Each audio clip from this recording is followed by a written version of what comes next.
Les pays de la zone euro planchent ce lundi sur le dossier grec. Un accord serait en vue pour alléger la dette du pays. Il s'agirait de diminuer les taux d'intérêt et de dégager 130 milliards d'euros. À la veille de cette rencontre, la population grecque s'est retrouvée dans les rues d'Athènes, à la fois pour manifester son attachement à l'euro et pour dire son ras-le-bol face à l'austérité et à la pauvreté croissante. Des clashs ont eu lieu avec les forces de l'ordre en marge de ce grand rassemblement. Au Sénégal aussi, la tension est forte pour une autre raison, l'élection présidentielle qui se déroulera à la fin de la semaine. Ce dimanche, un jeune est mort suite à des affrontements avec les forces de l'ordre en marge d'une grande manifestation contre la candidature du président sortant Abdoulaye Wade. C'est la 6e victime de ces violences. L'opposition proteste quasi quotidiennement contre le 3e mandat souhaité par Wade et contre l'invalidation de plusieurs candidatures. Un nouveau rassemblement est prévu ce lundi. Les salariés d'ArcelorMittal mettent leur direction au chômage technique à Florange en Moselle. Une action symbolique des sidérurgistes qui demandent le redémarrage des hauts fourneaux. En arrivant dans l'usine, ils ont trouvé les locaux de la direction complètement vides. Une invasion tout en douceur. On demande aux gardiens de se pousser, s'il vous plaît. Exceptionnellement, les portes de l'usine sont grandes ouvertes pour laisser passer le flot des salariés d'ArcelorMittal, venus crier leur colère et leur inquiétude.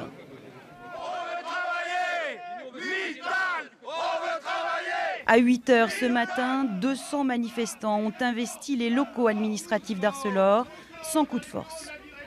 C'est ouvert! C'est le début de la victoire! Une fois devant les portes de la grande salle de réunion du comité de direction, rien ne les arrête.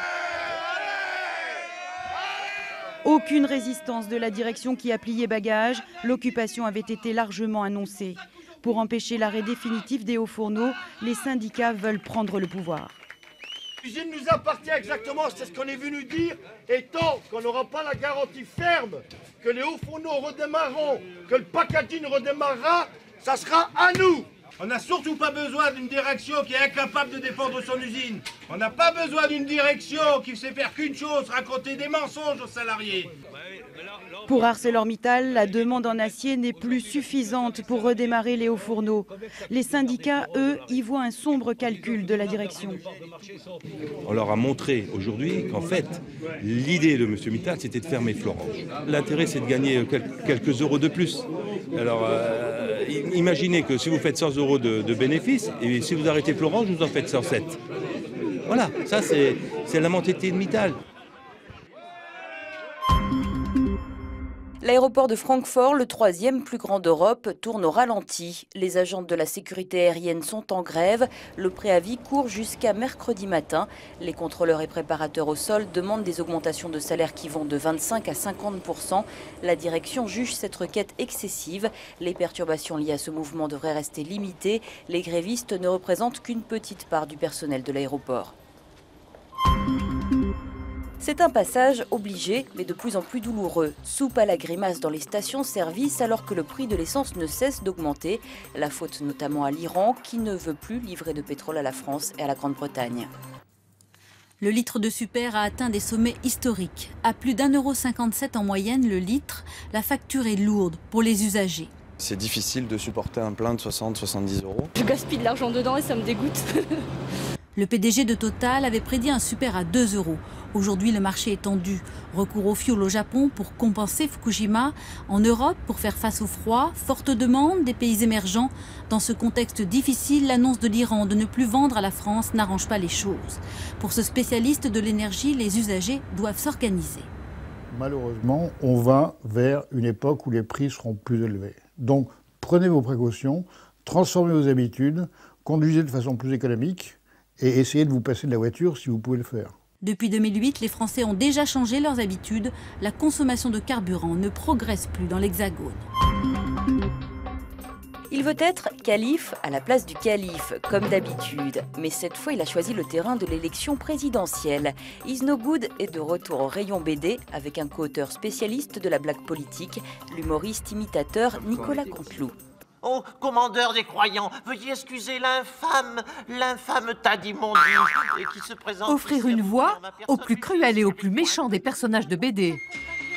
Pour ses 50 ans, comme cadeau d'anniversaire, l'infâme vizir Is No Good ne pouvait rêver mieux. Oh, immonde vizir, tu es très petit, mais ton cœur est grand. Sa voix et ses nouvelles aventures aussi, c'est à deux novices en matière de BD qu'il les doit. Nicolas Canteloup et son complice en écriture, Laurent Vassilian. Comme quand on était petit. On a été un peu laborieux au départ, et puis quand ça commence à rouler, qu'on aime bien les personnages, qu'on aime la mécanique de l'histoire, après on va se marrer sur certaines planches, sur certaines trouvailles. Ouais. On a essayé de respecter la mécanique d'Is No Good quand même, qui est un personnage qui échoue, qui est tendu par un objectif, par le pouvoir, et puis à la fin il échoue. Après, il y a Bagdad, c'est quand même un petit palais, et donc dans un palais, il y a les courtisans, il y a les opposants, tout ça c'est un milieu qu'on connaît bien en fait. Une bouillonnante campagne présidentielle au pays des 1001 nuits. Le scénario de ce nouvel album tombe à pic. Nouveaux personnages, calembour à tout va, ces deux nouveaux auteurs s'en sont donnés à cœur joie. Mais que les fans de l'ignoble vizir se rassurent, repris par le fils de son créateur, son trait n'a pas changé. J'ai hérité de la patte de mon père, puisque j'ai toujours été fan de mon père, il m'a toujours passionné. Hein. Donc son trait, je l'ai assimilé, ayant travaillé avec lui, ayant scanné ses dessins en gros plan, en les mettant en couleur, ils étaient en moi. Donc il y a un style Tabary. Un style Tabary qui, conjugué au départ avec le génie comique de Goscinny, avait réussi à rendre populaire dès le premier album un personnage qui, au fond, avait tout pour déplaire. 50 ans au passé, c'est sans doute l'irrésistible méchanceté d'Is No Good qui continue de le préserver de l'oubli.